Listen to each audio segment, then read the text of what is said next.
जातक कथाएं केवल कहानियां नहीं, वे बुद्ध की अनगिनत पूर्व जन्म यात्राएं हैं, जहां उन्होंने करुणा, सत्य, त्याग और धर्म का पालन किया। इसी क्रम में एक अत्यंत दुर्लभ और प्रेरक कथा आती है, राजा मेघवर्ण की जातक कथा। यह कथा बताती है कि जब करुणा और सत्य साथ हों, तो पत्थर भी पिघल जाते हैं और क्रूरता भी मित्र बन जाती है। आइए चलते हैं हजारों वर्ष पहले, जब बुद्ध ने जन्म लिया था राजा मेघवर्ण के रूप में, एक ऐसे राजा जिसकी करुणा ने एक राक्षस का जीवन बदल दिया। बहुत समय पहले हिमालय की तलहटी में मेघवन नामक एक विशाल राज्य था। इसका राजा था राजा मेघवर्ण, जो बुद्ध का पूर्व जन्म था। राजा मेघवर्ण बलशाली था, बुद्धिमान था, पर उससे भी अधिक करुणावान था। वह कहा करता था, राज्य तलवार से नहीं, करुणा से चलता है। मेघवन का राज्य जंगलों, नदियों और पहाड़ों से भरा हुआ था। लोग सुखी थे, पर एक समस्या थी। जब भी कोई मनुष्य जंगल में जाता, वह राक्षस उस पर हमला कर देता। कई लोगों ने अपनी जान गंवाई। लोग डरते थे। जंगल के रास्ते सुनसान हो गए थे। वनवासियों में भय फैल गया था। राजा ने यह सुना, पर उसने युद्ध की तैयारी नहीं की। उसने कहा, जिसे हम राक्षस समझ रहे हैं, संभव है वह भी किसी दुख का शिकार हो। मुझे उससे बात करनी चाहिए। मंत्री भयभीत हो गया। राजन, वह राक्षस निर्दयी है, वह किसी को नहीं छोड़ता। राजा मुस्कुराया। जिस दिन मनुष्य का हृदय दूसरों का दर्द सुनना बंद कर देता है, उसी दिन वह मनुष्य नहीं रह जाता। राजा ने अकेले ही जंगल के गहरे भाग में जाने का निर्णय लिया। एक सुबह सूरज की हल्की किरणें पेड़ों के बीच फैल रही थीं। राजा ने साधारण वस्त्र पहने, हथियार नहीं लिया और अकेले जंगल की ओर चल पड़ा। जब वह जंगल में पहुंचा तो हवा में गहरा सन्नाटा था। पक्षियों की आवाजें अचानक बंद हो गईं। पेड़ भी जैसे डर से खड़े थे। कुछ आगे बढ़ते ही अचानक तेज गर्जना सुनाई दी। कौन है जो मेरे क्षेत्र में कदम रखने आया है? राजा ने देखा।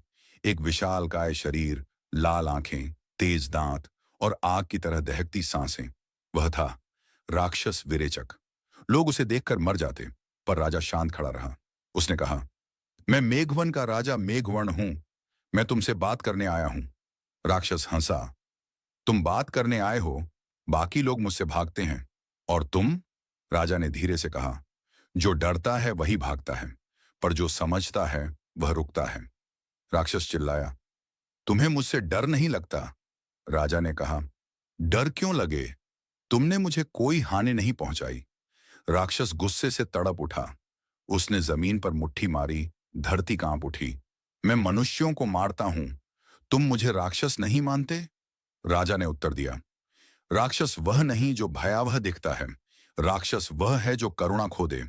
और मुझे लगता है तुम करुणाहीन नहीं हो, बस किसी पीड़ा में हो। राक्षस हैरान रह गया।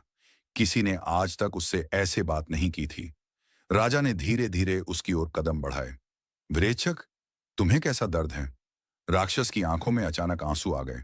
उसने अपनी भारी आवाज को धीमा किया। बहुत पहले मैं भी मनुष्य था। राजा स्तब्ध रह गया। राक्षस बोला, मैं एक साधारण वनपाल था। मेरे परिवार को डाकुओं ने मार दिया। मैं अकेला रह गया। दुख और क्रोध ने मुझे राक्षस बना दिया। मेरे शरीर को नहीं, मेरे मन को। यह सुनकर राजा के मन में करुणा उमड़ आई। राजा ने उसके पास बैठते हुए कहा, विरेचक, तुम्हारे भीतर बहुत क्रोध है, पर याद रखो, क्रोध आग की तरह है, पहले अपने घर को जलाता है। राक्षस बोला, मैं अपने दुख में इतना डूब गया कि दूसरों को भी दुख देने लगा। अब मैं बदल नहीं सकता। राजा ने कहा, क्यों नहीं? यदि पत्थर पर पानी की बूंदें गिरती रहें, तो वह पत्थर भी झुक जाता है। तुम तो फिर मनुष्य हो। करुणा तो तुम्हारे भीतर आज भी है। राक्षस ने कांपते हुए पूछा, क्या मैं क्या मैं फिर से अच्छा बन सकता हूं? राजा ने कहा, हाँ, लेकिन इसके लिए तुम्हें एक वादा करना होगा। कौन सा? राक्षस ने पूछा। कि तुम किसी को नुकसान नहीं पहुंचाओगे। मैं तुम्हें अपने राज्य का रक्षक बनाऊंगा। राक्षस अविश्वास में पड़ गया।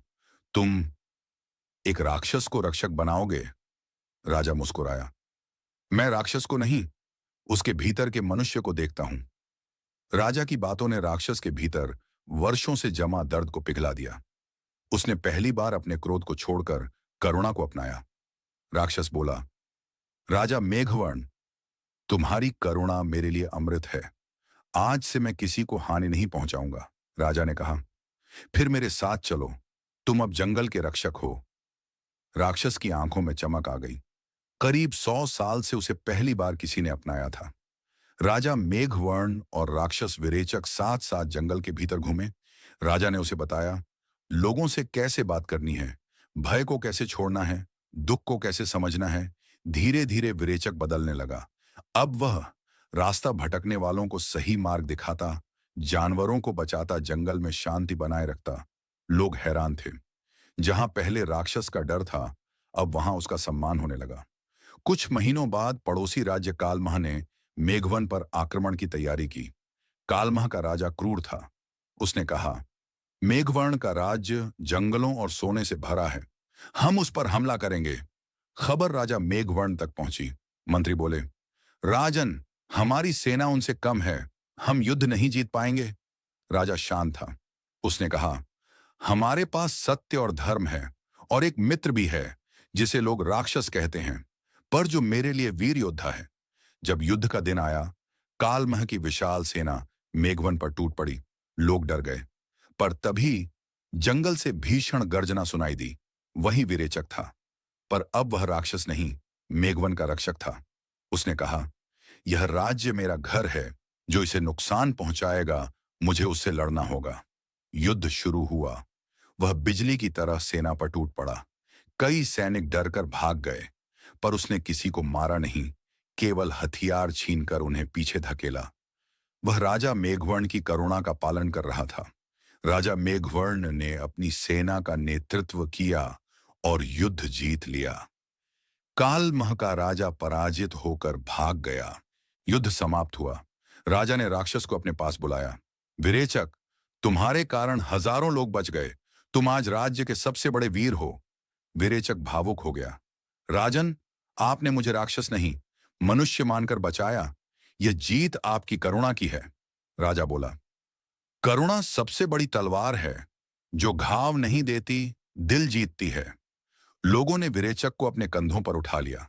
अब वह डर का प्रतीक नहीं, सम्मान का प्रतीक बन गया था।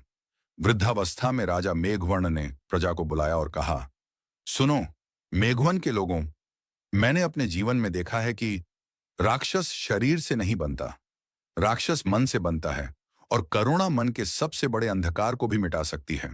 यदि हम दूसरों को समझें तो दुनिया में कोई भी दुश्मन नहीं रहता। उन्होंने आगे कहा, यदि किसी को गलत राह पर जाते देखो, उसे धकेलो मत, उसका हाथ पकड़ो। यह कहते हुए राजा की आंखें चमक उठी। वह जानते थे कि अगले जन्म में वे सिद्धार्थ गौतम बनने वाले हैं, समस्त संसार को करुणा का संदेश देने।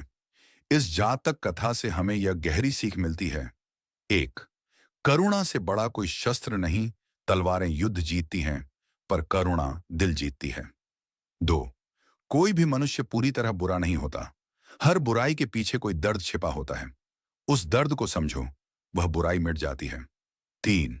नेता वही सच्चा है जो राक्षस में भी मनुष्य देख ले। राजा मेघवर्ण जैसे नेता ही इतिहास बनाते हैं। 4. क्षमा बदल सकती है। जहां दंड केवल डर पैदा करता है, क्षमा इंसान को दूसरा मौका देती है, और वही मौका जीवन बदल देता है। 5. करुणा केवल दूसरों को नहीं, खुद को भी मुक्त करती है। करुणा का एक क्षण सदियों तक रोशनी फैलाता है। करुणा सबसे बड़ी शक्ति है। कोई भी पूरी तरह बुरा नहीं, हर बुराई के पीछे कोई दर्द होता है। 3. क्षमा से दुनिया बदलती है।